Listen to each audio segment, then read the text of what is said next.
Je m'appelle Sarah Séné, je suis photographe et cinéaste. Actuellement, on est à Victoriaville, au centre d'artistes Atoll.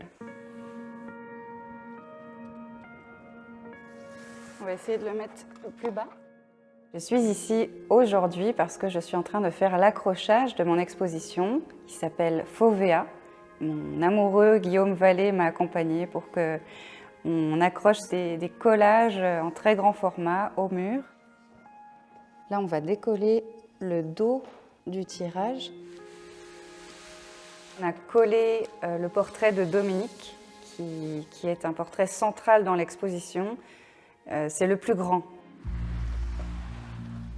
À l'époque où on a fait les photos, c'était en 2019, il avait une vingtaine d'années. L'image est en noir et blanc, c'est tout un projet en noir et blanc.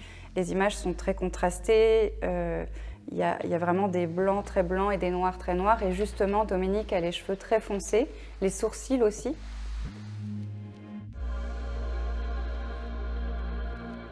Fovea, c'est un terme déjà qui est très important puisqu'il définit la zone de netteté la plus importante au sein de notre œil. Il est consacré à des portraits de jeunes touchés par un handicap visuel. Je me suis vraiment concentrée sur la jeunesse, ça c'était très important parce que c'est leur fraîcheur qui m'intéressait, que j'avais envie d'explorer visuellement. Alors c'est paradoxal étant donné qu'on parle d'un handicap visuel, et ce sont des jeunes très intéressés qui avaient envie qu'on les regarde et qu'on les écoute aussi. Il y a quelques portraits qui sont accompagnés de petits codes QR qu'on scanne avec un téléphone cellulaire intelligent. Et là, avec notre cellulaire, on peut écouter la voix de certains des jeunes qui nous parlent d'eux, de leur vie, de leurs passions, de leurs envies professionnelles. Je m'appelle Marlène, j'ai 15 ans et je suis atteinte d'albinisme occulocutané. Petite extension du projet Fovea qui est un très court documentaire expérimental en Super 8 autour de Marlène. Donc c'est vraiment ma rencontre avec Marlène qui m'a donné envie de faire quelque chose en mouvement avec elle. Puis ça m'intéresse parce que Marlène elle a de la difficulté à voir le mouvement justement avec son albinisme oculocutané.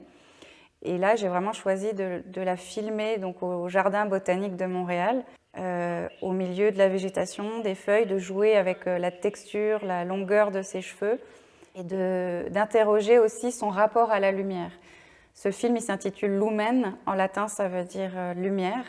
Et puis c'est intéressant parce qu'au niveau du son, dans ce très très court documentaire expérimental qui fait une durée d'1 minute 40 seulement, elle nous parle du fait qu'elle est beaucoup plus à l'aise le soir, en fait, quand il n'y a plus de lumière du jour, quand il n'y a plus de lumière naturelle.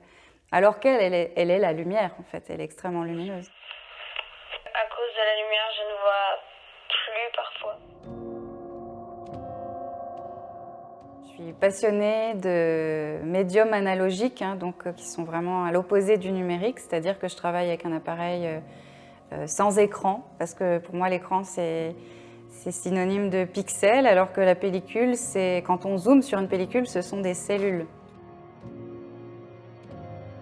C'est cet aspect sensible, sensoriel, vivant de la pellicule qui m'intéresse. Et aussi, ça fait sens avec le projet Fovea notamment, puisque je développe la pellicule noir et blanc dans ma salle de bain. Je suis dans le noir.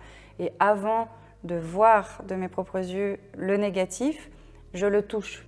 Donc c'est vraiment dans le noir que j'ai ce premier contact avec la pellicule avant de les voir en négatif. D'ailleurs, je ne vois pas tout de suite le positif.